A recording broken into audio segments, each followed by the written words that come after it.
Nimsikia ndugu yangu. Shida ni sio mke wangu. Hali yake si unaijua. Amefanya nini? Mke wangu ni mjamzito. Sasa tayari amepatwa na uchungu. Kwa hapa ndipo nakimbia kwa mama Ntubi yule mama mkunga. Ngoja kwanza ngoja. Bwana, wewe nenda. Ninashukuru wewe nenda. Amna shaka. Ngoja nibaki na ndugu yangu. Amna shaka. Anasema kwamba mke wangu ni mjamzito.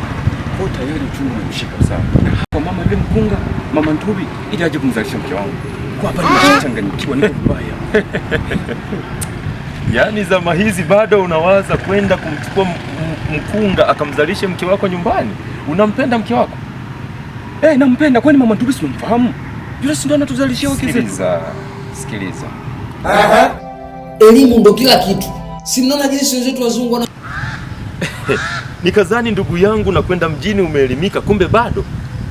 Yaani unachukua wakunga kuwapeleka nyumbani eti wakamzalisha mkeo? Bwana, unaona kama vile sikuelewa, unanipotezea muda. Sikiliza. Naomba kwa kuwa wewe huelewi, sawa? Ni kwamba sasa hivi huduma zote za afya zinatoka kituo cha afya bure bila hata 100.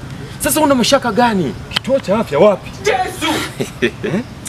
Kwa kweli sikutarajia. Zama hizi bado unawaza kumchukua mama Ntubi ndo aje akuzalishie mke wako?